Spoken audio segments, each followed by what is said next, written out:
مطلبی هست، کلیپی هست که خدمت شما عزیزان پخش میکنم. خیلی سر و صدا کردن در مورد این کلیپ و این آقای یزدانی جدیداً دوباره دم در آورده. ما هر موقع دمشون رو قطع میکنیم با دوباره در اوضاع دم در میاره. بله، ایشون اومدن خلاصه سر و صدا رو انداختن که حضرت مولانا عبدالقدوس دهقان حفظه الله تعالی در مورد مطلبی دروغ گفتن. روایت دیگر در اینجا هست از علی ابن حسین رضی الله تعالی عنه، علی ابن حسین امام زین العابدین، انه رأى رجلا یجیء الی فرجة كانت عند قبر النبی صلی الله علیه و سلم. امام زین العابدین دیدن یک فردی هی میرود در کنار فرجه و پنجره‌ای که باز بود کنار قبر رسول الله صلی الله علیه و سلم، فیدخل فیها فیدعو، میرفت در اونجا دعا میکرد. فنهاه، امام زین العابدین منع کردند این کار رو انجام نده. وهابی بودن. رئیس امام وهابی هست امام زین العابدین و همچنین پدرش، فرزندانش همه وهابی بودن. و قال الا احدثكم حدیثا سمعته من ابي عن جدي، آیا من روایتی رو برای شما بیان نکنم که من از پدرم از جد خودم شنیدم؟ حدیث طلایی. بله، پدرش خودش از پدرش و پدرش از جدش، که روایتی که قبلا نشون دادم آقای توسی نقل کرده بود از امیرالمومنین سیدنا علی ابن ابی طالب رضی الله تعالی، دقیقاً همین روایت است. من ابی عن جدی عن رسول الله صلی الله علیه و سلم قال لا تتخذوا قبری عیدا، قبر ما را تبدیل به عید نکنید، میعادگاهتان نباشد. ولا بیوتکم قبورا و صلوا علی، بر من درود بفرستید. فان تسلیمکم یبلغنی عین کنتم، تسلیم شما، سلام و درود شما هر کجا که باشید این در واقع به من خواهد رسید.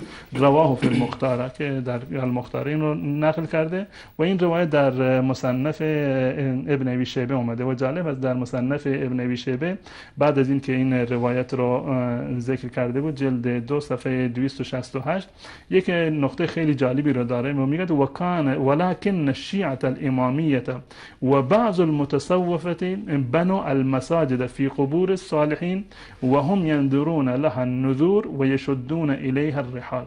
میگه بعضی از شیعه های امامی و بعضی از صوفی ها سر قبرها مساجدی رو ساختن، بنایی رو ساختن که نظر و نیاز میکنن در اونجا و رخت سفر رو میبندن برای زیارتشون میروند، که این کار در واقع خلافی هست که در واقع در شریعت اسلامی نبوده.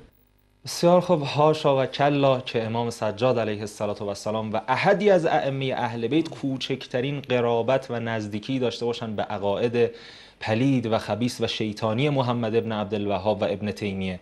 اما استاد یزدانی عزیز روایتی رو آوردن از کتاب التوحید محمد ابن عبدالوهاب، گفتن در مصنف ابن ابی شیبه هم آمده است و کوچکترین کلامی هم در مورد سندش نگفتن و انگار که روایت قطعی و صحیح است و بر مبناش حکم هم صادر کردن. گفتن بر مبنای این روایت عقیده آقا امام سجاد علیه السلام همون عقیده‌ای هست که ابن تیمیه و محمد ابن عبدالوهاب هم داشتن. بله، خدمتتون عرض کنم. بله، روایت دومی که خوندم باز از همین کتاب التوحید هست که اگر صفحه مونیتور بنده باشه، کتاب التوحید روایت شماره 51 و عن علی ابن الحسین سلام الله علیهما انه رأى رجلا یجیء الی فرجة عند قبر النبی تا آخرش که خودش خوندن و توضیح دادن این روایت رو که امام فرموده باشه لا تتخذوا قبر عیدا ولا بیوتکم قبورا. خب اولا همون جواب قبلی چه ربطی به بحث سفر برای زیارت داره؟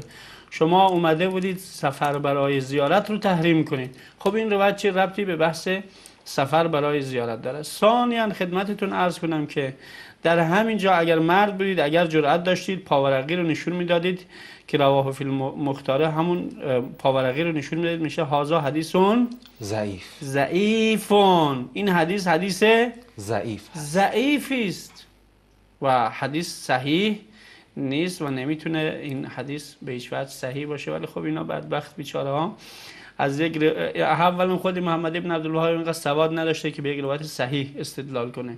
بعدم این بدبختا اومدن به این روایت استدلال کنن و تدلیس کردن و پاورقی رو نشون ندادن.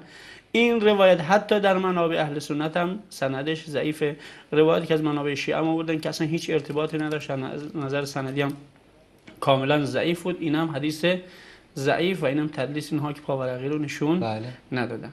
علاوه بر این اینا یک جمله خواندن از کتاب مصنف ابن ابی شیبه.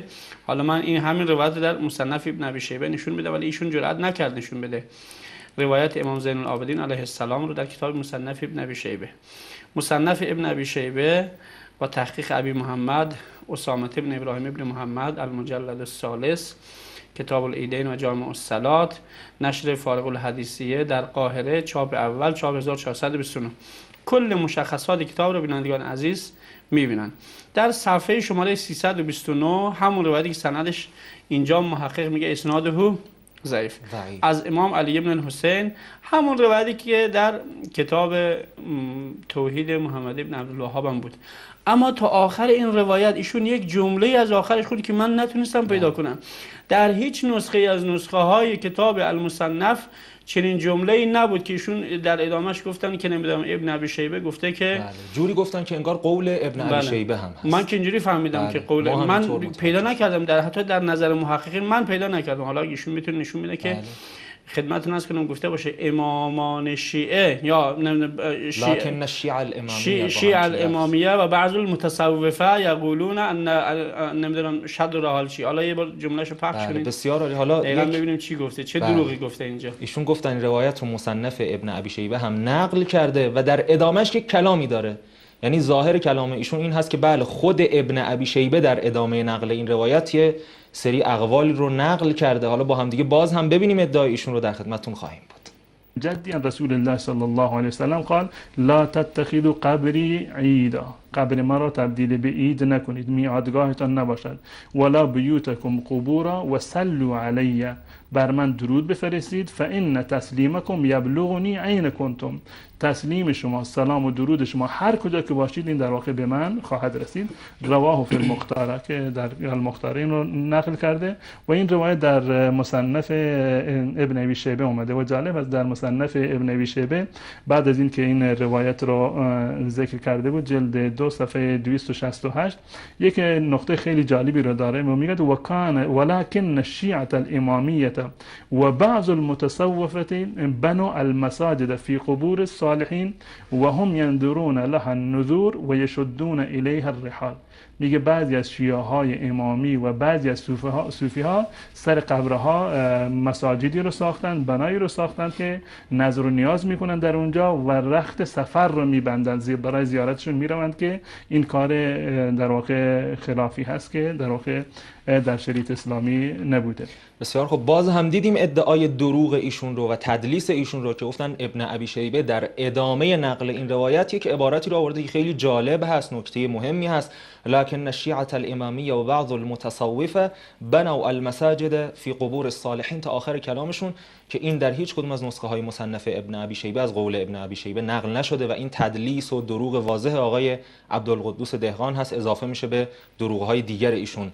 آیا شما باز هم تا الان هم پیدا نشده دیگه ظاهرا؟ نه، من ببین در برنامه‌های مختلف، برنامه مکتب اهل بیت شامل الجامع الکبیر، نسخه‌های مختلفی که من از کتاب مصنف ابن ابی شیبه داشتم چنین جمله‌ای نبود. الان این صفحه رو ببینید، این ادامهش باید باشه، حتما با رنگ سفید نوشته، احتمالاً با رنگ سفید نوشته، ما نمیتونیم ببینیم. شاید یه نسخه خطی هست که فقط آقای عبدالقدوس، همونطور نسخه خطی که خدمتتون آقای خدمتی از نهج البلاغه داشت، ایشون هم یه نسخه لابد داره که ابن ابی شیبه متوفای اون زمان گفته شیعیان امامی بعضی از متصوفه اون زمان اینقدر چیز نبودن که بخوان روی قبرهاشون حرم میسازن و بعد رسوی اون چیز میکنن، شد رحال میکنن. یعنی در اون زمان اگه باشه خب برای ما ثابت شده از زمان اهل بیت علیهم السلام هست تا 260 زمان حضور امام هست حداقل.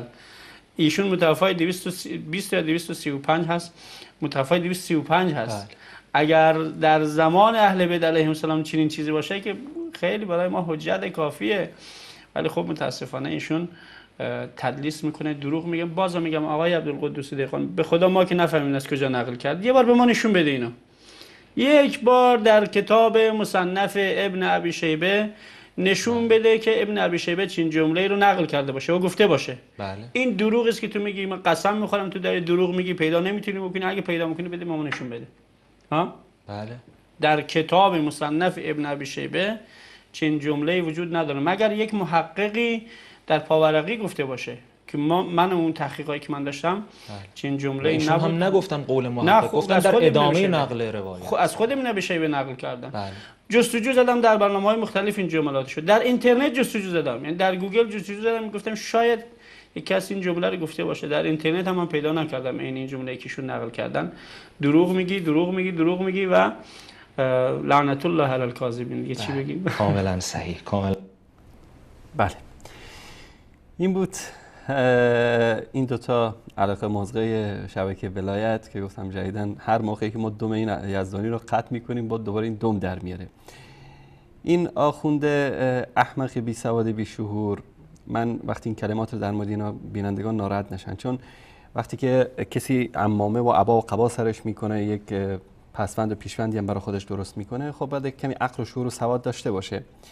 این بیشعور و بی سواد جاهل و اون مجری که احمق‌تر از خودش هست، خب یعنی جالب است. کلیپ بعدی رو هم ببینید، بعد موضوع جالبتر میشه، چون که تا که این مطلب رو گفتن و خلاصه تا روزهای سه‌شنبه ما باید جواب اینا رو بدیم، دیدن که 1-2 روز جوابی نشنیدن، دوباره کلیپ دیگری از اینا داریم که اینو ببینید.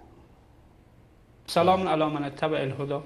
جناب آقای عبدالقدوس، شما مدعی شدید که ابن ابی شیبه در کتاب المصنف خودش بعد از روایت ضعیف تحریم شد الرحال که شما از کتاب محمد ابن عبدالوهاب خواندید گفته است ولکن الشیعة الامامیة و بعض الصوفیه بنوا المساجد فی قبور الصالحین و هم ینظرون لها النذور و یشدون الیها الرحال. همچین جمله گفته بود، حالا دقیقا نمیدونم، شاید چون به هر حال از روی حرفی که میزد تایپ کردم.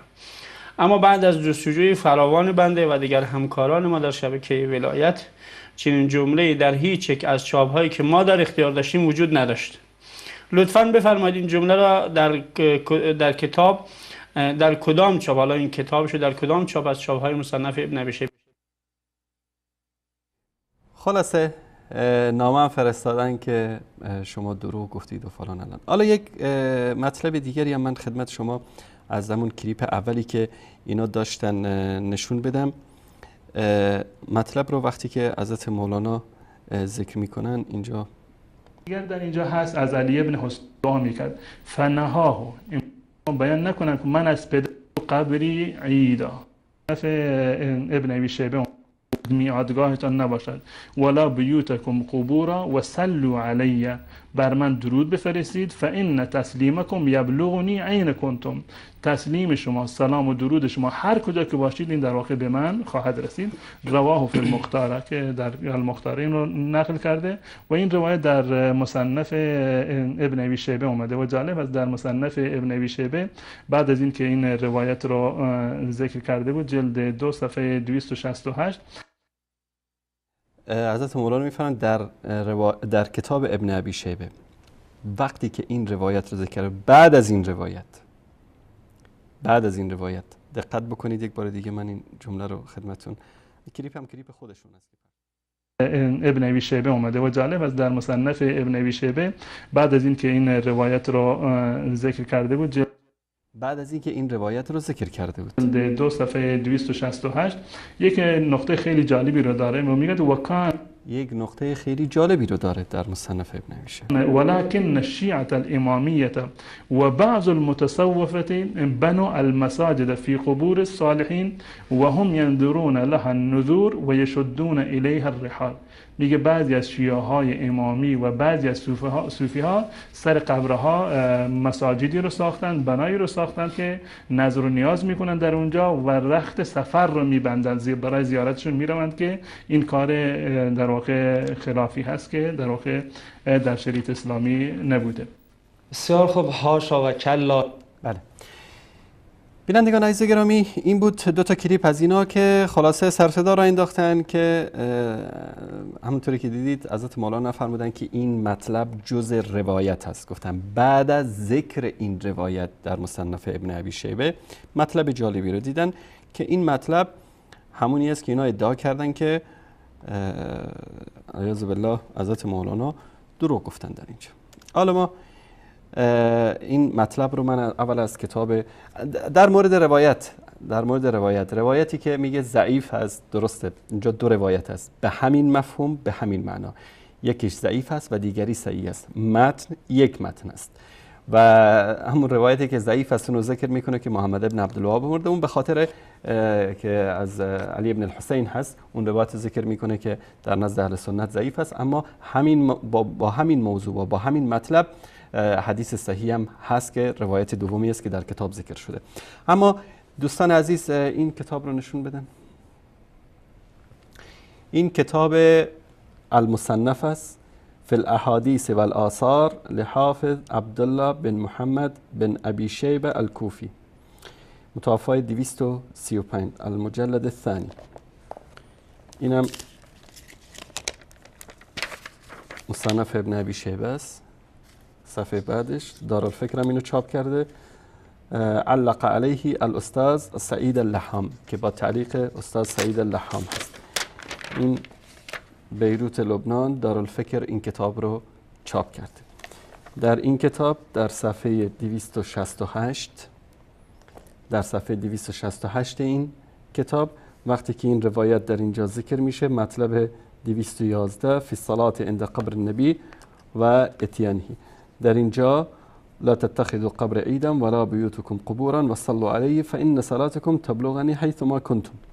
در اینجا این مطلب اومده در صفحه 268 بعد از ذکر این حدیث، همونطور که حضرت مولانا فرمودن ای لا تفعلوا ما فعله الیهود و نصارا، میگه که یعنی معلق میگه که آن چیزی که یهود و نصارا انجام میدن شما انجام ندید، ولکن الشیعه الامامیه، ولکن شیعه الامامیه و بعضی المتصوفه، بعضی از متصوفه بنوا المساجد فوق قبور الصالحین، مساجدی رو ساختن بالای قبور صالحین و هم ينظرون لها النذور، که نظر و نیاز میکنن با آنها و یشدون الیها الرحال، به طرف آنها سفر میکنن و یقیمون الاعیاد عندها و یتبرکون و یتمسحون بها، که اونجا تبرک میجن و اونها رو مسح میکنن. این مطلب آقای یزدانی و این مطلب در اینجا اومده، مصنف ابن ابی شیبه است. این مطلب در اینجا اومده، اگر چشمان کور حضرت عالی و استاد دروغگوتون و این، اصلا من تعجب میکنم که این 200 تا جانوری که اونجا به عنوان کارشناس آوردید، مرجع و نمیدونم دکتر و مهندس و این آتشخالایی که اونجا جمع کردید از حوزه و دانشگاه، اینا به درد چی میخورن که این مطالب رو برای جونورای مثل تو پیدا نکنن؟ بابا گاگول احمق، این مصنف ابن ابی شیبه است. اینم تحقیق سعید اللحام، چاپ دارالفکر. یک بار دیگه دوستان عزیز ببینن، اینم صفحه بعدش.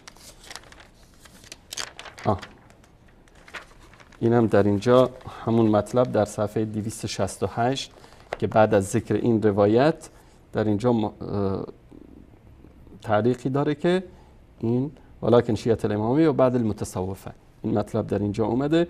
اما وقتی که من به اینا میگم احمق بی سواد، بعضی بینندگان ناراحت میشن. خب حماقت شاخ و دم که نداره، به این میگن حماقت. این از مصنف ابن ابی شیبه که میگه که من همه نسخه ها رو دیدم و خلاصه پیدا نکردم، اینم ما پیدا کردیم برات. ثانیاً تو آقای یزدانی فقط یه دم کم داری، همه چیز داری به غیر از یک دم. یک دم هم که اگر داشته باشی دیگه واویلا میکنی در حوزه علمیه. اگر که اینو سرچ میکردی همین جمله رو در مکتبه شیعه خودتون، در مکتبه اهل البیت، در همونجا که سرچ بکنی، یا اگر که آدرسش رو میخوای در اینترنت shiaonlinelibrary.com، اونجا برو سرچ بکن. دوستان عزیز نشون بدن المصنف ابن ابی شیبه الکوفی جلد 2 صفحه 268، دقیقاً المکتبه الشیعیه، اینجا shiaonlinelibrary.com، در اینجا صفحه 268 جلد 2 مصنف ابن ابی شیبه. دقیقاً اگر سرچ میکردی کودن بی سواد در اینجا میدیدی که در مطلب 211 رو که ذکر میکنه لا تتخذوا قبر عیدا ولا بیوتکم قبورا وصلوا علیه فان صلاتکم تبلغنی حیثما کنتم. میگه ای لا تفعلوا ما فعل اليهود والنصارى ولكن الشيعة الإمامية وبعد المتصوفة بنوا المساجد فوق القبور الصالحين وهم ينظرون لها النذور ويشدون إليها الرحال ويقيمون الأعياد عندها ويتبركون ويتمسحون بها. این مطلب اینم مال ما نیست، نه این داعشی ها اینو درست کردن نه وهابی ها. المکتبت الشیعیه نسخه آنلاین مکتبت اهل البیت است که دروغ میگه این خبیث تو کامپیوتر تک تک اینها از تو شبکه ولایت. اگر بر علیه اهل سنت این مطلبی رو جای بیننده بخواید باز بکنید که با دروغ و تلبیس 100 تا صفحه براش باز میکنید، جلد فلان صفحه فلان، جلد فلان صفحه فلان. اما این مطلب رو اینجا حالا میخواست تلبیس بکنه، میخواد طوری وانمود بکنه که گویا حضرت مولانا این رو در ضمن روایت آوردن، در حالی که ایشون فرمودن که بعد از ذکر این روایت در مصنف آمده است، که این تعلیق الاستاذ سعید اللحام هست که در مصنف داشته در اینجا. و همچنین من این در کتاب توحید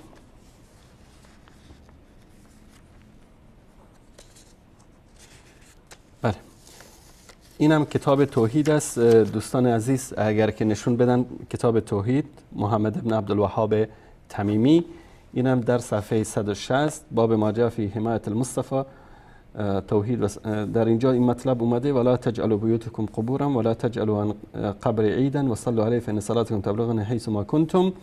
رواه ابو داود به اسناد حسن رواته ثقات. روایت اول کاملا صحیح و رواتش هم ثقات هست. روایت دوم در اینجا که دقیقا همون مطلب هست با کمی چیز که در اینجا میاد که مصنف ابن ابی شیبه این رو ذکر کرده که در این مطلب این روایت ضعیف است، گرچه در کتب دیگری هم ذکر شده. این از این. و یکی اینجا تلبیس کرد و دروغ گفت. در اینجا دو روایت اومده و یکیش صحیح هست و دیگریش ضعیف است. این بود از سر و صدایی که آخوند یزدانی و این میمونی که کنارش نشسته که ادا در میاره، این هفته گذشته خیلی میرقصیدن و میبالیدن که گویا دروغی رو کشف کردن یا به قول استادشون کفش کردن. آقای یزدانی این کشف نبود، این کفش بود که خورد تو سرت. بر صورت امیدوارم که بعد از این قبل از این که تهمتی بزنید به این مکتب شیعه یا همون مکتب اهل بیتی که دارید مراجعه بکنید.